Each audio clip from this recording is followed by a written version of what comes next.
여러분 안녕하십니까. 전주 MBC 시사토론입니다. 인천지방자치 30주년을 맞아 시군의 현안을 살펴보고 비전을 제시하는 시간 마련했습니다. 지방자치 브리핑 단체장에게 듣는다 이 시간엔 우범기 전주시장 모시고 시정의 운영 방향과 정책에 대한 이야기 나눠보겠습니다. 도움 말씀에는 원도연 원광대 게임 컨텐츠학과 교수께서 수고해 주시겠습니다. 두 분 안녕하십니까? 네, 안녕하십니까? 안녕하세요. 네. 완주 전주 통합을 놓고 지난주 방송 3사에서 연달아 토론회가 개최가 됐습니다. 자, 결과를 놓고 입장차만 확인했다는 평가와 함께 또 반면 단체장 토론회 자체가 의미가 있었다는 평가도 있었습니다. 우 시장님 어떻게 이야기해 주시겠습니까? 예, 우선 그동안 논의가 없었던 데에 비해서 어떤 공론의 장이 마련이 됐다. 그런 점에서 크게 의미가 있다고 지금 생각을 하고 있습니다. 아울러서 앞으로도 이런 공론의 장이 좀 활발히 이루어져서 완주 군민들이 현명한 선택을 하시기를 하여튼 바랍니다. 그 완주 전주 통합의 문제는 사실 주민의 삶을 굉장히 크게 바꾸는 문제이기 때문에 저는 찬성 반대가 충분히 있을 수 있다 이렇게 생각하고 있습니다. 다만 이제 그 과정에서 어떤 물리적인 충돌이라든지 갈등이라든지 분열이 아니라 정말 대화와 소통을 통해서 이렇게 합리적인 선택을 할 수 있는 기회가 주어지는 것이 굉장히 바람직하다 이렇게 생각합니다. 찬성하시는 분이나 반대하시는 분이나 지금 모두가 공통적으로 가지고 있는 생각은 궁극적으로는 완주 국민의 뜻이 중요하다. 다 마찬가지입니다. 그렇기 때문에 완주 국민들이 반대하는 논리든 찬성하시는 분의 주장이든 여기에 대해서 정확히 알고 갈 수 있는 기회는 자꾸 만들어질 필요가 있다. 이렇게 생각합니다. 네, 역시 이제 가장 뜨거운 문제라서 제일 첫 번째 질문으로 올라온 것 같은데요. 조금 근본적인 질문 하나 드려보면 말씀하신 대로 전주 통합이 지역 주민의 삶의 질을 크게 높일 수 있는 계기가 될 거다. 이 점에 이제 여러 가지 의견들이 있는데 사실 그동안도 전주 완주가 이미 상당히 많은 이 기록에 보면 28개 상생협력 사업을 이미 하고 있지 않습니까? 이래 하고 있는 상황에서 그럼에도 불구하고 이걸로도 부족하다 이렇게 생각하시는 거죠? 예, 우선 전북 전체를 놓고 보면 우리가 한 1955년에 전북의 인구가 210만 명이었고 당시 대한민국 인구가 2,100만 명이었습니다. 10%였는데 지금 보시면 대한민국 인구는 5천만이 넘어서 2배 반이 늘었는데 우리 전북은 오히려 더 위축이 됐다.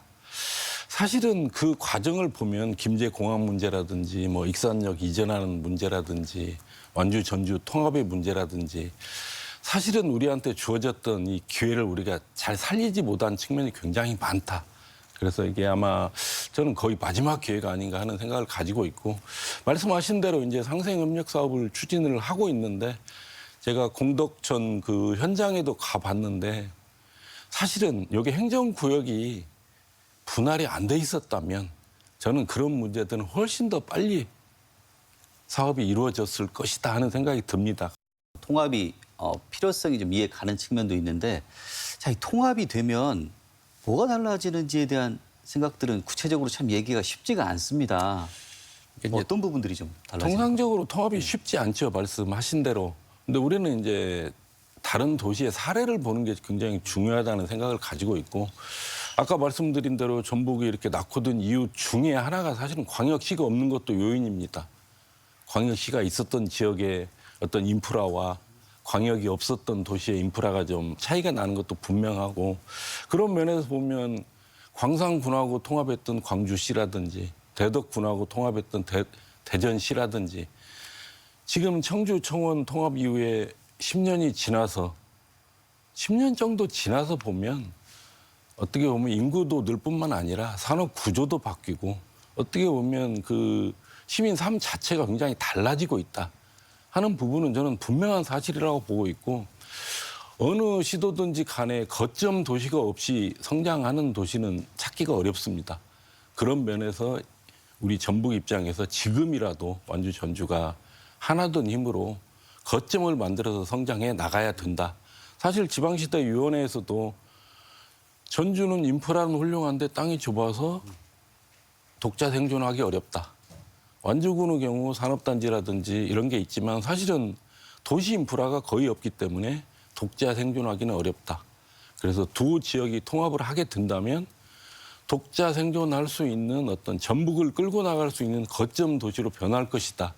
라는 측면에서 이제 통합이 바람직하다고 또 얘기를 주셨고, 대광법 통과도 있지만 사실 도로 문제라든지 뭐 BRT 문제라든지 이런 부분들이 통합을 하게 되면 굉장히 저는 속도감 있게 추진이 될 것이다. 이렇게 생각합니다. 예. 이 말씀 들어보면 확실히 이제 통합에 대한 의지가 확실히 있으신데 문제는 이제 상대가 있기 때문에 완주군에서는 여러분들이 좀 걱정을 많이 하시고 반대를 하시는데 그 반대하는 가장 중요한 이유 중에 하나가 이제 전주 완주 통합을 추진하는 분들이 이 아직은 민간 차원이겠죠. 100억의 상생 협력 방안을 냈습니다. 내는데 이 100억의 상생 협력 방안에 대해서 반대하던 분들은 이거 너무 추상적인 이야기 아니냐. 너무 이렇게 장밋빛 이야기 아니냐. 이런 지적을 하시는 분들이 많거든요. 기본적으로 이제 완주 국민들이 제안한 사업입니다. 찬성하시는 분이든 반대하시는 분이든 다 완주 국민입니다. 그렇기 때문에 제가 지난번 토론회에서도 완주 군수님께 완주군이나 완주군 의회 내지는 공식적으로 제안할 게 있으시면 언제든지 주셔서 저는 그것 자체도 토론하고 합의해 나가는 이런 과정이 굉장히 필요하다는 생각입니다. 아울러서 이제 뭐 믿지 못하겠다 이런 말씀을 그렇죠. 많이 하시는데 하시죠. 예. 사실은 국가가 법제화를 하고 도에서 조례를 통해서 확실히 보장하겠다라는 것을 믿지 않으면 뭘 믿고 행정을 하실 것인지 궁금한 측면도 있고요. 청주 청원 사례에서도 청원 군민이 3분의 2, 청주 시민이 3분의 1이 들어가서 이게 제대로 이행이 되는지를 점검을 꾸준히 해왔고 그 결과 거의 97% 가까이가 원래 약속이 이루어졌다라고 지금 평가가 내려진 상태입니다. 그렇기 때문에 단순히 그냥 믿지 못하겠다는 게 아니라 어느 사업을 어떤 방식으로 가는 게 더 속도감이 있고 완주 전주의 발전에 도움이 되는지 저는 긍정적이고 미래지향적이고 비전과 꿈을 가지고 논의가 이루어지는 그게 훨씬 더 저는 바람직하다 이렇게 생각하고 있습니다. 시장님, 이게 통합이 되면 사실 우리가 지역을 이렇게 사진으로 딱 보면 항공사진으로 보면 전주를 중심으로 해서 사실 옆에 있는 삼봉지구나 뭐 삼내 봉동 그렇죠. 이런 데는 붙어 있습니다. 근데 저 안쪽에 있는 육계면 같은 지역은 상당히 먼 지역이고 사실 시골 지역인데 그러니까 통합이 되는 우리가 효과를 노리려면 전주 중심에 아마 옆에 주변부 같은 경우는 이 행정 자체가 편중이 될 수밖에 없고 또 반대로 농업 지역 같은 경우는 소외가 심각할 것이라는 걱정들 좀 많거든요. 이제 그런 우려가 있을 수 있는데요. 광산군 지역이나 대덕군 지역을 보시면 물론 그 중에서도 또 중심 지역이 생겼지만 여기에 핵심 역할을 함으로 인해서 사실은 시골 지역까지 다 동시에 발전하는 모습을 보이고 있고 그게 왜 가능하냐면 예를 들어서 이제 우리가 테마파크를 조성한다 했을 경우는 도심 상당히 외곽에 떨어져서 대규모로 충분히 조성을 할 수 있다. 이 자체가 관광이라는 측면에서 사람을 끌어들이는 측면에서 큰 저는 효과가 있는 모습으로 나타날 것이라고 생각을 하고 있고 말씀 주셨던 이제 농업의 문제 같은 경우 이건 법적으로 분명히 보장을 해 나갈 것이고 청주시의 경우에도 예산 증가율보다 농업 예산 증가율을 높였습니다. 그래서 우리도 완주 전주 통합이 된 이후에 농업 예산 증가율을 일반 예산 증가율보다 높게 가져가겠다 하는 부분은 충분히 지켜나가야 되고 그렇게 가능성이 있다고 생각을 하고 있습니다. 그런 면에서 보면 오히려 저는 농업 지역 자체도 관광이라든지 치유라든지 다양한 방식의 어떤 변화를 통해서 농업 지역이 지금보다 더 괜찮아지는 방향으로 바뀔 수 있다고 확신을 하고 있고 지금 완주군 인구가 늘고 있죠. 근데 사실은 이서, 삼례, 용진 세 군데만 늘고 있는 거고 말씀하셨던 그 지역은 인구 똑같이 지금 줄고 있습니다. 그러면 이 지역에도 획기적인 대안이 있지 않으면 현재 상태에서는 소멸 위험에서 벗어나기 힘들다. 전북 전체로 보시면 군산하고 완주하고 전주만 소멸 위험 지역이 아닙니다. 근데 이 상태가 한 10년 지속이 되면 저는 이 3개 시군도 소멸 위험 지역에 빠질 가능성이 굉장히 높다.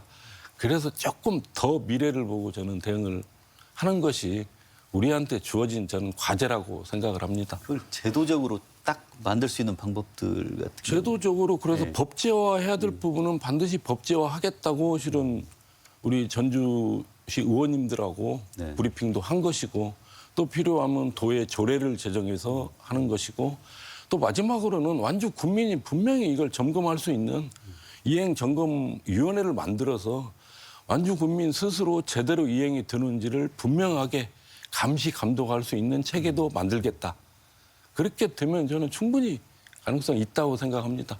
어떻게든 뭐 주민 투표가 좀 빠르게 이루어졌으면 좋겠는데 뭐 행정안전부 쪽에서는 지금 10월 정도로 또 미뤄진다는 이야기도 나오고 있고 이 시기가 좀 그러니까 걱정입니다. 지금 예. 행정안전부 입장은 이렇게 좀 공론화라든지 사실은 뭐 시장 군수 토론도 좀 했으면 좋겠다 이런 요청도 있었고 그래서 어떤 이런 공론화 과정이 조금 더 필요하다는 입장이에요. 그래서 그런 상황을 보고 투표 권고를 이제 하겠다는 입장이어서 그런 면에서 이제 한 10월 정도인데 저는 뭐 늦어도 또 통합 준비를 하고 하려면 기간이 필요하기 때문에 늦어도 10월에는 투표가 이루어져야 된다 이렇게 생각합니다. 예, 시장님 뵌 김에 제가 궁금한 게 하나. 네. 그 지금 나오고 있는 여론조사 결과가 뭐 이렇게 대대적으로 공표되지는 않고 있지만 반대하는 쪽에서 뭐 이렇게 저렇게 이 비공식 공식으로 발표하는 내용을 보면 반대 여론이 60%가 넘는 경우거든요. 근데 이건 반대쪽에서 하는 여론조사이기 때문에 한번 여쭙고 싶습니다. 이렇게 이 찬성 쪽에서 하는 여론조사 있지 않겠습니까? 그런 내용들이 혹시 말씀하기 어려우신가요? 지금 이제 그 부분은 도에서 뭐 몇 예. 개월에 한 번씩 제가 하는 걸로 알고 있고 예. 그거는 이제 그거는 이제 반대하시는 분 중심으로 네, 그러니까요. 조사한 것보다는 예, 예. 사실은 내용은 굉장히 다른데 아, 그래요? 제가 이게 뭐 공표할 수 있는 자료는 아니어서 예, 예, 예. 끝나고 좀 살짝 가능성은 알려주시면. 충분히 있다고 보고 있습니다. 예. 말씀 나온 게 하나 더 여쭤보고 싶은 게 통합을 반대하는 쪽의 논리를 보자면 이제 전주시가 최근에 부채가 너무 많아졌다. 그래서 전주시의 빚이 완주군으로 전가되는 거 아니냐 이런 걱정들을 많이 하지 않습니까? 어떠신가요? 그러니까 이제 빚 얘기를 많이 하시는데 예. 제가 말씀을 드리면 3억 빚내 가지고 10억짜리 아파트를 사는 경우가 있죠. 그렇죠. 1억 빌려서 3억짜리 아파트를 살게 되면 3억 빌려서 10억짜리 아파트 사시는 분은 빚이 3억이죠. 근데 순 자산이 7억입니다. 그리고 빚이 1억 내서 3억짜리 아파트 사시는 분은 빚은 1억으로 작지만 순 자산도 2억입니다. 사실은 전주시의 경우 금년 말이 되면 이제 6천억이 좀 넘을 걸로 예상을 하는데 우리 전주시의 총 자산은 지금 11조 5천억 정도로 많습니다. 그래서 기초지자체가 226개가 있는데 그중에서 자산 많기로는 우리가 11번째로 부자 도시입니다. 근데 다만 최근 한 3년 정도 우리 빚이 좀 늘었는데 그 이유 중에 제일 중요한 거는 교부세, 지방세 등 윤석열 정부였던 국세가 펑크나는 바람에 안 들어온 돈이 있었고 두 번째로 빚이 늘어난 것 중에 절반 정도는 사실 공원용지, 도로용지 사는 데 쓰였던 돈입니다. 근데 이 돈은 우리가 그냥 쓰고 사라지는 돈이 아니에요. 우리 자산으로 남는 돈입니다. 그리고 또 나머지 반도 마찬가지예요. 지금 컨벤션 짓고 독립영화의 집 짓고 야구장 만들고 육상경기장 짓고 드론 스포츠 복합센터 만들고 이런 데 투입한 돈이기 때문에 통상적으로 우리가 빚을 내서 써버리고 나중에 세금을 내서 갚아야 되는 빚과는 성격이 굉장히 다르다. 그래서 우리 전주시가 빚이 단기적으로 늘어난 건 맞지만 전주시에서 충분히 감당할 만한 수준이고 완주군에서 완주 국민들 세금 내서 전주시 빚 갚을 일은 결코 없습니다. 그리고 그거는 분명히 그건 법으로 보장을 할 것이고요. 완주 국민이 왜 자기들 세금 내가지고 전주시 빚을 갚아줍니까? 그럴 이유는 전혀 없다. 그리고 충분히 우리가 감당 가능하다 하는 말씀을 분명히 정말 드리도록 하겠습니다. 그러니까 빚도 자산이고 이 빚이 이 미래를 위한 투자의 개념으로 봐야지 지금 그걸 뭐 자꾸 부채 개념으로 이렇게 악성 부채로 보는 건 좀 이렇게 아니다 이런 말씀이시지 않습니까? 그러니까 국가가 예. 이제 굉장히 성장한 이후에 빚이 많아지는 건 바람직하지 않다고 생각합니다. 근데 이제 우리나라 같은 경우도 보시면 경부속 고속도로 낼 때 빚내서 한 거고요. 그다음에 조선소 지을 때 정주영 회장께서 해외 가서 빚내서 시작한 겁니다. 그 빚내서 시작했던 조선 산업이 지금 트럼프 대통령 하에 관세 전쟁에 있어서 소위 말하는 효자 역할을 하고 있습니다. 장기적인 시각에서 보면 빚을 내는 게 반드시 나쁘다. 이 개념에서는 저는 좀 벗어나야 될 필요가 있다는 생각이고, 특히 아까 처음 말씀드린 대로 인구나 산업이나 모든 면에서 정말 낙후되고 뒤처져 있는, 정말 소멸 위험에 있는 우리 전북 입장에서는 경부고속도로를 놓는 심정으로 정말 인프라를 만들고 산업을 유치하고 하는 일을 지금 어떻게 보면 마지막 기회다. 저는 이렇게 생각하고 있습니다. 좀 괴로우시겠지만 하는 것 같아요. 예. 그러나 어쨌든 이제 이 상황이 재정 상황이 안 좋으니까 올해 또는 당장 내년 이렇게 사업들이 아무래도 전주 사업들이 좀 위축될 수밖에 없는 상황 아니겠습니까? 이런 상황들은 좀 어떻게 단기적으로는 좀 극복을 해야 될 텐데요. 그 이제 결국에는 잘 보시면 우리가 사업을 민선 8기 들어와서 정말 제가 많이 발표도 했고 추진하고 있습니다. 근데 다만 이제 말씀하신 대로 국가 예산을 확보하는 문제나 이런 문제가 아니고 사실은 지금 우리 전주시 문제는 세입이 안 들어오는 문제예요. 국가 예산을 확보해도 전주시에서 매칭을 해야 되는데 세입이 안 들어오면 이게 어렵기 때문에 첫 번째로는 우선순위 조정은 반드시 필요합니다. 그래서 우선순위 높은 거 이건 반드시 해야 될 거는 순차적으로 해 나가는 것이고, 그렇게 하면서 예를 들어 뭐 한 1년 늦어지고 이런 일은 분명히 생길 수 있습니다. 아울러서 이제 전주시에서는 이렇게 세금 문제가 심각하다 보니까 지방세 제대로 걷는 노력, 그리고 세출 쪽에서도 관례적인 지출 이런 게 상당히 있습니다. 그래서 이런 부분에 대한 지출 구조 조정, 이런 부분을 통해서 뭐 예를 들어 한 5개년 내지 10개년 정도의 장기적인 비전을 가지고 전주시의 부채도 갚아 나가면서 전주시가 해야 될 일도 해 나가는 이런 큰 틀을 가지고 운영을 하면 저는 뭐 전혀 문제가 없다는 생각이고, 특히 이제 이 말씀을 드리고 싶은 거는 전주시가 사실은 좀 한계가 있습니다. 어떤 한계가 있냐면 전주시는 광역시가 아닌데 역할은 광역시 역할을 하고 있습니다. 지금 체육시설이든 문화시설이든 전주가 안 만들면 전북에서 아무도 안 만들어요. 광역시 역할을 하고 있는데 사실 대우는 기초로 지금 대우를 받고 있죠. 220 몇 개 중에 하나 그냥 전주시도. 그러다 보니까 역할과 우리가 대우를 받는 면에서 갭이 좀 있기 때문에 이 부분을 메꾸는 노력, 이 부분을 우리가 극복하는 노력, 이 부분이 이제 어떻게 산업 측면이 됐든 관광 측면이 됐든 문화 측면이 됐든 세수를 끌어올릴 수 있는 방향의 정책을 많이 해 나가야 되는 건 분명한 사실입니다.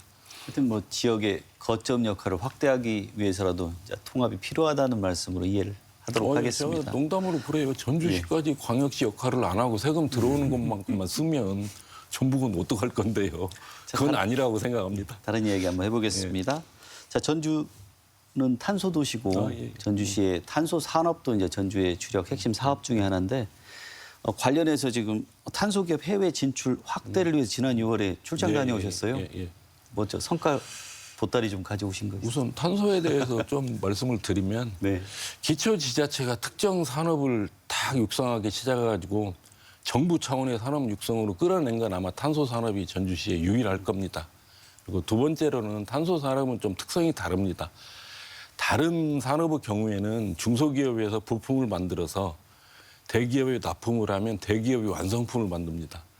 근데 탄소 산업은 성격이 다른 게 대기업이 소재를 만들어내고 이 소재를 가져다가 중소, 중견기업들이 완제품을 만들어서 산업이 활성화되는 약간 거꾸로 된 산업 구조를 가지고 있습니다. 그런 면에서 전주 같은 경우 중소, 중견기업들이 탄소라는 소재를 활용을 해서 우리가 쓰고 있는 사실 저는 모든 물건 탄소로 활용해서 할 수 있다고 생각합니다. 그런 의미에서 의미가 있는 산업이고, 말씀 주신 지난 6월 이제 제가 폴란드 제슈프시를 방문을 해서 했던 이유는 경제협력 MOU도 체결하고 했는데 이 폴란드 제슈프시가 사실은 항공, 우주, 방위산업의 거점 도시입니다.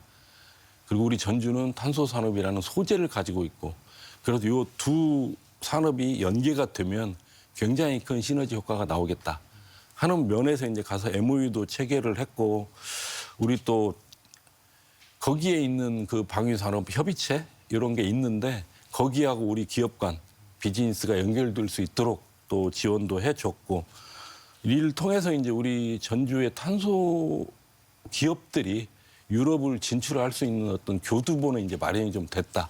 이렇게 생각을 하고 있습니다. 폴란드에 가서 또 놀랬던 것 중에 하나가 우리가 우크라이나 러시아 전쟁을 하고 있는데 모든 물자가 폴란드를 통해서 들어가고 있어요. 경제. 이게 결국에는 항공이든 우주가 됐든 방산 산업이 됐든지 간에 우리 탄소 산업과 전주를 연결시킬 수 있는 야 진짜 괜찮은 지역이다 하는 걸 느꼈고 그걸 좀 속도감 있게 해나갈 생각입니다. 예, 탄소 이야기를 더 듣고 싶지만 오늘 또 이렇게 다룰 게 많으니까 저는 하계올림픽 좀 궁금해서 여쭤보고 싶은데요. 하계올림픽도 워낙 좀 정말 아까 말씀하신 5,000년 역사에 없는 그런 사업이라는 말씀하셨는데 전주 이렇게 한인동포들도 만나셨고 그리고 이제 이렇게 여러 가지 지금 사업도 하고 계시는데 발표가 좀 미뤄진 거죠. 예, 어떻게 지금 준비가 되고 계신가요? 예, 말씀하신 대로 이제 지난 2월 28일 우리가 서울을 압도적으로 이기고 국내 후보 도시로 선정이 됐는데 IOC 위원장이 이제 바뀌면서 이 개최지 선정하는 방식이라든지 절차를 바꾸겠다는 정도만 얘기가 돼 있고 언제 어떻게 하겠다는 게 아직 얘기가 없어요. 그래서 그러다 보니까 조금 늦어지지 않나 싶은 생각인데 그래도 과거에 보면 최소 7년 전에는 발표를 했었고 최근에 이제 한 11년 전에 발표를 했는데 이번에는 그래서 27년에서 29년 사이 그러니까 개최 전 7년에서 9년을 남겨놓고 이제 국제 경쟁에서 최종 개최지는 선정을 할 것이다. 이렇게 지금 보고 있습니다. 그래서 지금 현재 이제 국내적으로는 문체부 그다음에 기재부 승인 단계가 남아 있고 이 승인 절차가 확정이 되면 지금 정부 차원 또 국회 차원의 올림픽 지원 조직이 이제 그때 정도 구성이 될 것으로 지금 생각을 하고 있습니다. 왜냐하면 정부 차원에서는 아직 공식적으로 승인이 난 건 아니기 때문에 지금 그 절차를 준비하고 있다는 말씀을 드리고 또 제가 이번에 이제 싱가포르도 그렇고 폴란드도 갔을 때 우리 교민 사회를 만났는데 정말 관심들이 많으시고 자기들이 어떤 역할도 해주겠다. 너무 감사하더라고요. 그래서 이분들을 잘 활용하면 해외의 어떤 홍보 문제 이런 부분은 상당히 많이 도움이 될 것으로 보고 있고 또 이제 진짜 중요한 게 국내의 어떤 우리 국민들이 얼만큼 열정적으로 원하느냐 하는 게 굉장히 중요한 평가 요소입니다.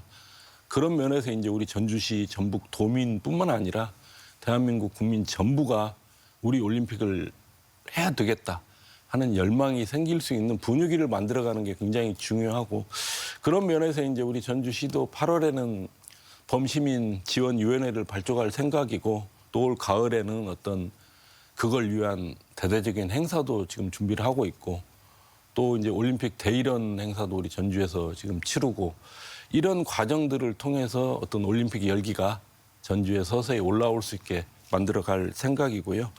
장기적으로는 이제 대기업도 함께 해야죠. 그래서 제가 수영선수권 그 회장이나 이런 분들 만났을 때도 그분들도 정부만 해서 되는 게 아니라 결국에는 우리나라 기업의 네트워크를 활용하는 것도 굉장히 중요하다.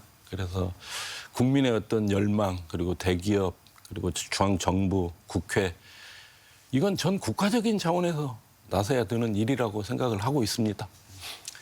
전주 종합경기장 얘기 좀 해보겠습니다. 그 철거 지금 다 끝나고 난 다음에 지난주에 그 마이스 복합단지 착공식도 열렸습니다. 종합경기장은 20년대 사실상 거의 답보 상태를 계속 이어오고 있었는데 최근에 이제 사업 개발이 좀 본격화되는 분위기입니다. 궁금한 게 이게 어떻게 달라질지, 어떤 그림이 어떻게 그려질지. 예, 말씀하신 대로 2005년에 도에서 시에다가 땅 줬는데 철거하는데 20년 걸렸습니다. 다른 지역 같으면 정말 강산이 두 번 변했을 텐데 좀 아쉬운 면이 많습니다. 최근에 이제 그 부지 조성 사업 착공식을 했고요. 조만간 한국 문화원형 콘텐츠 체험 저시간 착공, 그리고 컨벤션 센터 착공, 또 이제 내년 초까지 보시면 시립미술관 착공해야 되고요. 그리고 호텔 백화점, 이게 순차적으로 지금 착공에 들어갈 것입니다. 그렇게 되면 아마 종합경기장이 우리 전주 경제의 심장부로 바뀔 것으로 생각을 하고 있습니다. 특히 컨벤션 센터의 경우 지난해 우리가 한인 비즈니스 대회를 전북대에서 굉장히 성황리에 치렀고 해외 교포들 제가 베트남 가서도 그러고 얘기를 들어보면 너무들 좋아하세요. 전주에서 했던 게 정말 잘했다. 단 하나 이제 우리 입장에서 보면 컨벤션이 없었던 게 참 큰 아쉬움으로 남습니다. 컨벤션이 없다 보니까 3일 행사하고 거기에 있는 도움 철거하는데 10매덕 들었고요. 그 밑에 잔디 복원하는데 또 4, 5억 들고 소위 말해서 컨벤션이 있었으면 쓰지 않아도 될 돈이 많이 들어갔다. 사실은 그걸 제외하고는 저는 성공했다고 생각합니다. 그래서 컨벤션 센터가 28년 완공이 되면 그동안 정말 국제 행사라든지 전국 대회라든지 유치하고 싶어도 못했던 이런 어떤 서러움은 우리가 이제 벗어날 수 있다. 특히 전주에 지금 농진청이 와 있는데 농진청이 R&D 기관입니다. 그래서 사실은 R&D 사업을 선정하고 평가하고 검사하고 하는 이거 할 때 컨벤션을 엄청 이용을 해요. 근데 지금 전주에 없다 보니까 이분들이 아직도 대전 가고 서울 가고 그래서 그런 문제는 28년 말 컨벤션이 완공이 되면 저는 깔끔하게 해결이 될 것이라는 말씀을 드리고 마지막으로 이제 그래도 종합경기장이 1963년 시민의 성금으로 지어져서 사실 뭐 60년 넘게 이렇게 전주 시민과 함께 해왔기 때문에 컨벤션 센터 내에 지금 기억 공간을 마련할 생각입니다. 그래서 앞으로도 전주 시민과 함께 정말 전주 시민의 기억 속에서 영원히 함께 가는 어떤 그런 공간으로 가져갈 생각이라는 말씀을 드립니다. 종합경기장 개발 부지가 마무리되는 게 정확히 몇 년 정도가 되는 지금 거죠? 계획상으로 28년 계획하고 있는데 제가 29년 정도 되면 호텔 백화점까지 호텔 백화점 뭐 G타운 또 이렇게 AI 중심의 체험 공간인 G타운도 거기에 들어갈 건데 시립미술관 뭐 모든 게 아마 29년에는 늦어도 29년에는 다 마무리가 완공이 될 말씀이시죠. 것입니다. 예. 네, 전주가 뭐 여기저기 지금 이렇게 이 움직임이 많은데 대한방직 부지도 지금 가장 뜨거운 장소 아니겠습니까? 예. 여기도 뭐 워낙 전주 시민들이 기대도 많고 또 그동안 워낙 또 큰 이야기들도 많았고 그랬는데 어떻게 돼가고 있으신가요? 예, 말씀하신 대로 이제 또 종합경기장에 이어서 두 번째로 해먹은 네. 숙제였습니다. 근데 그 문제도 지금 사실 거의 다 지금 진행이 되고 있고요. 그래서 어떤 토지 용도 변경도 끝냈고 지금 건축 영향 평가를 하고 있는데 절차 중에 아마 지금 6건이 완료가 됐고 7건 협의 중입니다. 근데 여기 마무리되면 금년 연말에는 아마 이제 착공 빠르면 연말 착공을 목표로 가고 있다는 말씀을 드리고 다만 이제 여기는 아파트라든지 타워가 올라가는데 하도 먹튀 얘기들이 많으셔가지고 제가 협약서 자체에다가 동시 착공, 동시 준공을 명문화했습니다. 그래서 어디 지금 한쪽만 먼저 시작하면 착공할 수도 있는데 동시 조금 늦어지더라도 동시 착공, 동시 준공을 해서 전주 시민들이 우려하시는 먹튀 문제라든지 뭐 이런 문제는 완벽하게 없앨 수 있는 방식으로 지금 진행을 하고 있다 보니까 조금 늦어진 측면이 있지만 지금 금년 말에는 여기도 착공할 수 있을 것으로 지금 보고 있습니다. 자, 이번에는 이제 대광법 얘기 조금 해보겠습니다. 예. 아무래도 이제 교통망 관련 얘기도 중요할 것 같은데, 이제 우리 전북의 대광법 통과는 그래도 선물인데, 자, 이 대광법이 통과됨으로써 교통 인프라 구축이 이제 전환점이 될 것이란 기대가 큰데, 그렇죠. 사실 이게 시민들이 체감할 수 있는 교통 인프라 확충 이런 그림이 어떻게 그려질지 좀 궁금하거든요. 예, 말씀하신 대로 지금 현재 그림을 그리고 있는 중이고 그림을 그려서 우리가 국토부에 제출을 하게 되면 이제 반영이 되는 절차가 남아 있습니다. 미리 좀 들어봐야 될 것 같아요. 말씀하신 대로 이제 익산, 김제, 우리 완주, 군산까지 이제 전주권이라는 게 생깁니다. 그래서 전주권 광해 교통망을 구축할 수 있는 힘이 생겼다는 거고요. 그러니까 그 전에는 대구, 경북, 뭐 광주, 전남, 부울경, 청주, 세종, 대전 다 됐었는데 우리는 국비를 한 푼도 지원을 받을 수가 없었죠. 근데 이제 대광법이 통과가 됨으로 인해서 전주 중심의 도로망이라든지 철도망이라든지 환승센터라든지 BRT 사업을 할 때 국비를 30에서 한 70% 정도 지원받을 수 있는 근거가 생겼다. 그래서 어차피 해야 될 일이지만 대광법 통과로 인해서 속도감이 붙을 것이다. 그런 말씀을 드리고 현재 이제 완주 김제 인근 어떤 도로 문제, 이건 거기에 담겨 있는 것 중에 이제 뭐 에코시티에서 과학로를 통해서 완주로 가는 부분, 또 종합경기장에서 모항로로 가는 부분, 효자동 황방산 터널부터 시작해서 완주 혁신도시로 이어지는 부분, 이런 어떤 10개 정도의 지금 광역도로 확포장을 할 계획으로 있고, 이제 군산까지 이어지는 광역철도망도 지금 준비를 하고 있고, 또 BRT를 완주까지 연결하는 문제도 지금 준비를 하고 있고. 저희가 보통 이렇게 철도망이 익산으로 많이 내려오면 전주는 막 이 철도편이 많지를 않으니까 그게 오면 사실 전주에서 사시는 분들은 또 움직이기가 뭐 택시를 타고 움직이기도 그러고 버스도 되게 좀 타기가 좀 복잡한 부분들이 있지 않습니까? 그래서 이게 좀 체감할 수 있는 어떤 변화들 우리가 몸으로 좀 느낄 수 있는 것들이 뭐가 있는지 되게 궁금하거든요. 그러니까 지금 이제 철도 같으면 전주역에서 예를 들어 동산역, 삼리역을 거쳐서 익산, 군산까지 가는 소위 지하철 같은 개념의 광역 철도망을 지금 구상을 하고 있습니다. 그래서 익산에 오셔서 사실은 버스나 택시가 아니라 철도를 활용해서도 동산역에 내릴 수 있고 전주역에 내릴 수 있는 이제 체계를 만든다는 게 아마 큰 변화가 될 것으로 생각을 하고 있고, 말씀 주신 대로 시간은 좀 걸릴 겁니다. 이게 이제 계획 수립이 되고 또 설계하고 하는 부분들이 있는데, 다만 이제 예를 들어 황방산 터널에서 뭐 이석까지 연결하는 도로라든 이 부분은 미리 지금 전주시가 준비를 하고 있었기 때문에 이건 또 속도감 있게 진행이 나갈 것이고, 우리가 제안했던 사업 중에 이제 새로 시작해야 되는 사업들도 있습니다. 이 경우는 조금 시간은 걸리지 않을까 생각을 하고 있고, 특히 이제 그렇게 전주하고 특히 이제 완주하고 또 김제하고 이 도로망이 확충이 되면 정말 생활권이 점점 더 하나가 되는 길로 갈 것이다, 이렇게 보고 있습니다. 예, 이제 조금 문화 이야기를 하나. 시장님의 문화 정책의 시그니처라고 얘기하면 역시 왕해공원 아니겠습니까? 예, 왕해공원 사업이 근데 이제 아직도 왕해공원 사업에 대해서 아직 잘 모르는 분도 많이 계시고 그래서 어떤 사업인지 또 어떻게 관련해서 좀 예산 확보는 어떻게 돼가는지 좀 궁금한데요. 예, 왕해공원 프로젝트가 이제 굉장히 장기적인 사업이고 그러다 보니까 아직 인식을 못하고 계시는 분들도 많은 걸 알고 있습니다. 근데 우리 전주가 900년의 후백제의 수도였고 또 우리가 조선 왕조의 뿌리라고 자부심을 가지고 있는데 비해서 왕의 도시였다는 역사성 복원은 사실은 아직 해야 될 일이 굉장히 많다. 그래서 이번에 이제 후백제 어떤 토성도 나왔는데 이 부분도 제대로 복원을 해야 되고 또 전라감영도 완전 복원을 해야 되고 전주 부성도 정비를 해야 되고 또 이제 우리 후백제 어떤 후백제 역사문화센터가 전주로 지난해 9월에 결정이 됐기 때문에 그것도 이제 지어야 되고 이런 걸 통해 가지고 전주가 왕의 도시였다 하는 거를 드러내는 부분, 이를 관광 자원화하는 부분, 이게 굉장히 하나의 중요한 축이고요. 두 번째 축은 이제 그것만으로 저는 좀 힘들다는 생각을 해서 두 번째 축으로는 전주에 가면 왕의 생활을 좀 체험할 수 있다.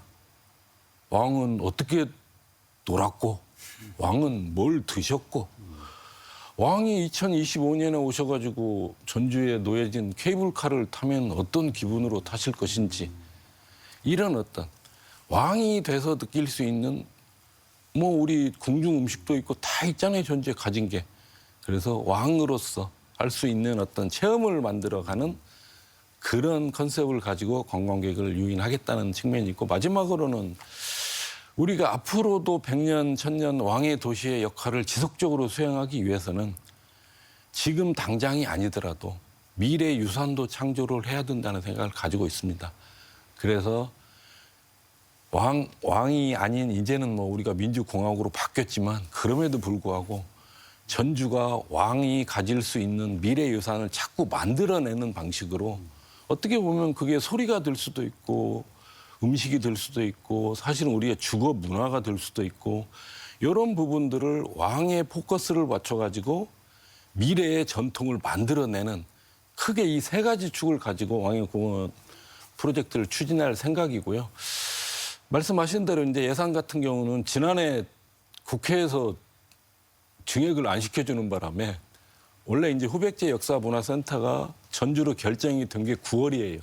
그러니까 정부 예산은 이미 끝났고 그래서 국회 단계에서 다물려다가 그게 실패를 했는데 금년부터는 이제 후백지역사문화센터 예산부터 확보를 해서 나갈 것이고 예를 들어 이제 뭐 간제 선비 문화를 이렇게 수련할 수 있는 공간, 아까 말씀하신 부성 문제, 그리고 지금 아중호수 자체를 어떻게 보면 왕의 생활을 체험할 수 있는 또 하나의 거점 공간으로 지금 생각을 하고 있기 때문에 지금 사실 많이 하고 있습니다. 그래서 빛의 공간으로 만들 생각이고 도서관도 들어가고 케이블카도 연결이 되고 이런 방식으로 사실은 좀 스토리텔링이 중요해요. 그래서 전주에서의 생활은 전주에서의 관광은 왕처럼 하는 것이다 하는 모습을 지금 만들어갈 생각입니다. 그 역사 문화 사업이면서 동시에 이제 관광 산업인 그런 모델인 것 같습니다. 그 제가 이제 자료를 보다 보니까 작년에 아주 재밌는 게 하나 있더라고요. 이 쿠미호 필름이라고 이게 뉴질랜드에 굉장히 유명한 영화 제작사이던데 이게 전주로 오기로 했다고 들었습니다. 전주에 와가지고 아마 전주가 그동안 영화 촬영 산업이 일부 있었는데 이게 오면서 지금 확실히 커지는 건가요? 예, 말씀하신 대로 이제 우리가 26번이나 전주국제영화제를 치렀던 영화의 도시고, 근데 그럼에도 불구하고 그냥 영화 촬영하기 좋은 도시를 넘어서서 후반 작업까지 영화 영상 산업으로 이렇게 이어지는 부분은 좀 미흡했다고 생각합니다. 그렇죠. 근데 다행히 이제 코모필름 스튜디오가 우리 아시아 투자처로 우리 전주를 선택을 해 주셔서 이제 굉장히 의미가 있는 사업이 이루어질 것 같고요. 아바타 뮬란을 촬영할 정도로 굉장히 유명한 스튜디오고 또 거기 예약이 밀려가지고 지금 예약하기도 힘들대요. 그 정도로. 그래서 이제 아시아에 제2 스튜디오를 만들겠다. 그리고 아마 국내에서도 굉장히 많은 지역에서 유치를 원했어요. 근데 이분이 여러 차례 오시고 하면서 전주를 이렇게 선택을 해주셨기 때문에 거기에 발맞춰서 우리 전주도 영화 영상 산업 메카로 가기 위한 준비를 철저히 해야 된다는 생각이고 우선 지금 전주 영화 종합 촬영소를 코모필름에서 지금 수탁 운영하고 있습니다. 그래서 하나씩 이렇게 시작을 하는 개념이고 또 코모필름 스튜디오가 들어오려면 한 10만 평 정도의 규모의 땅이 필요합니다. 그래서 전주에 지금 산업단지를 조성을 지금 진행 중에 있습니다. 다만 요거는 이제 뭐 협의를 하고 해야 될 문제지만 아까 그 완주 통합과 관련해서 사실은 완주 통합이 돼서 완주 지역에 10만 평이 아니라 더 넓은 땅을 제공을 해서 영화 영상 산업에 정말 수도로 우리가 전주를 만들 수 있는 기회가 저는 주어졌으면 하는 바람도 가지고 있습니다. 그리고 이제 코묘 측에서 또 굉장히 중요시하는 게 해외 촬영물 로케이션 인센티브라고 해서 그건 지금 중앙정부 그리고 도 우리 시 차원에서도 준비를 하고 있습니다. 이 얘기는 대작이 하나 전주에서 촬영이 돼서 여기에서 숙박비라든지 식사비라든지 이런 부분들이 생겼을 때 그거를 유인했던 이 스튜디오에 일정 부분 인센티브를 주는 제도입니다. 근데 외국은 이게 잘 돼 있습니다.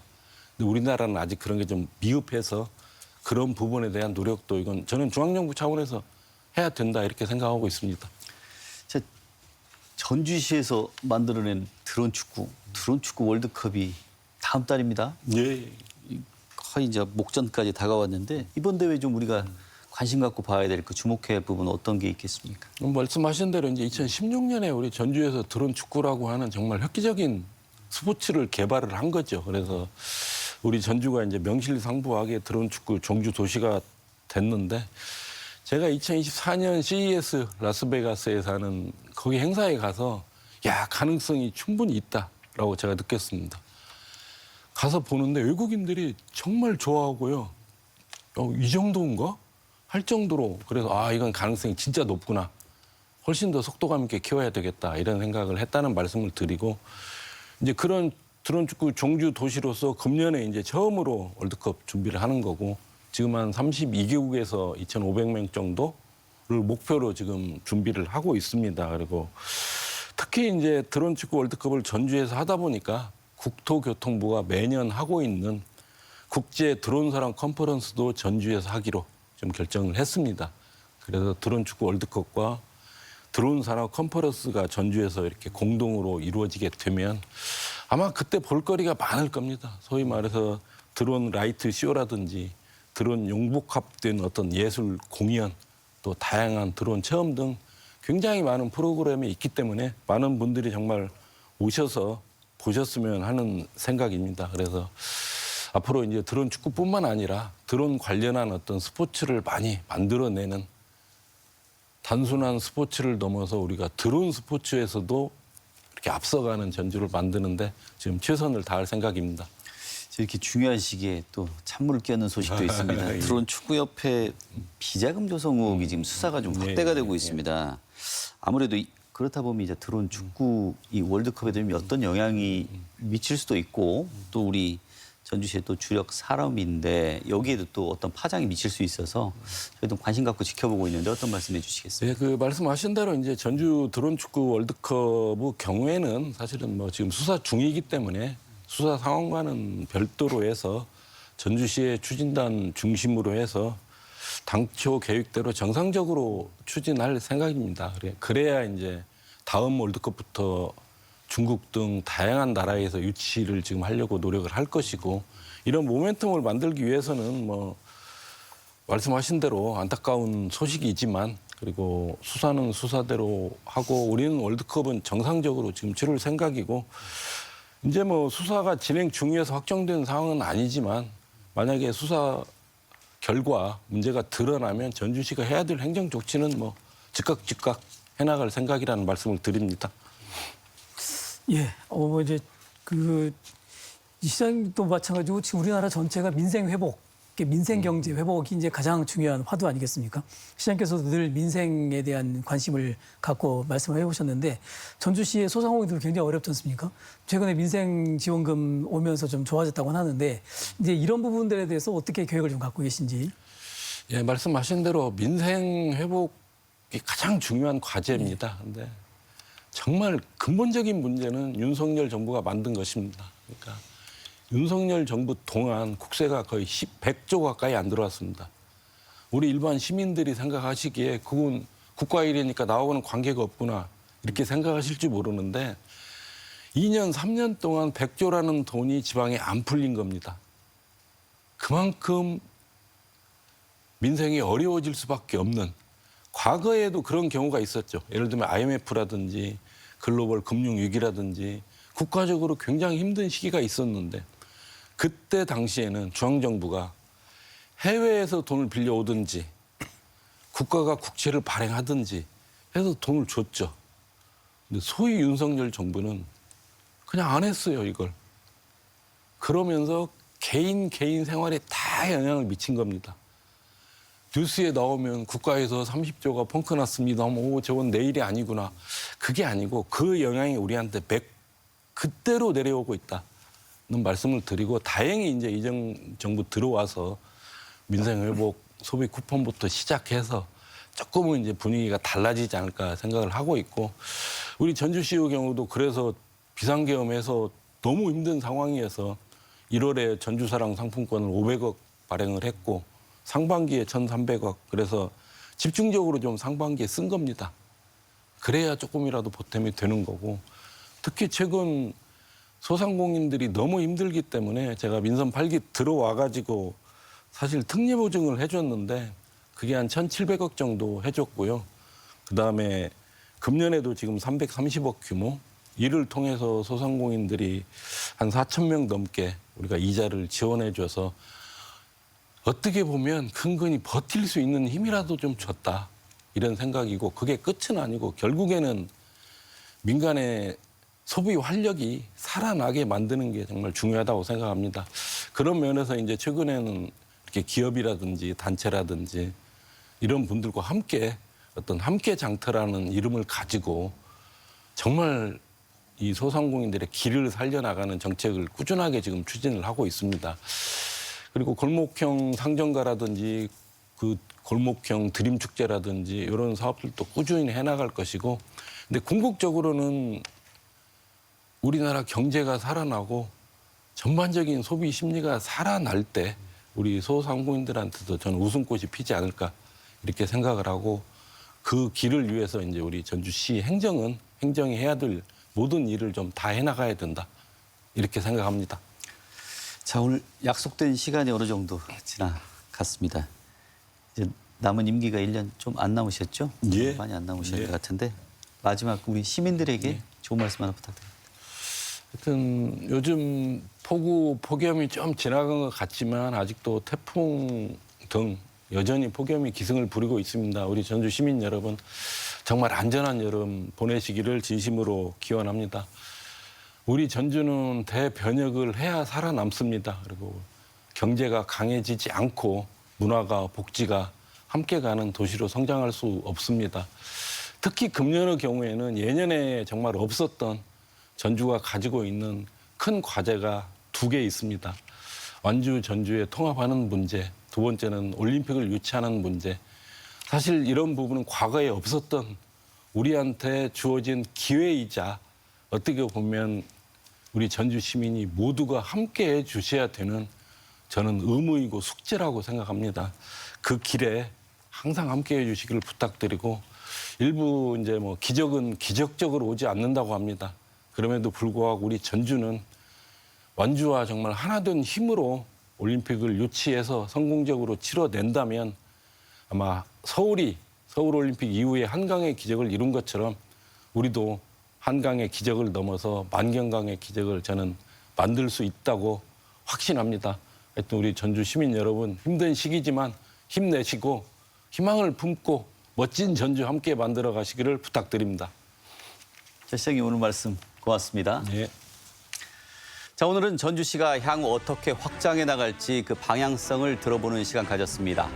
민선 8기 전주시가 임기 반환점을 훌쩍 넘어선 지금 성과도 있을 거고 또 아쉬움도 많을 것 같은데요. 남은 시간 시민들이 체감할 수 있는 의미 있는 변화가 만들어지길 기대해 보겠습니다. 단체장에게 듣는다 우범기 전주시장 편 여기서 마치도록 하겠습니다. 시청해주신 여러분 고맙습니다.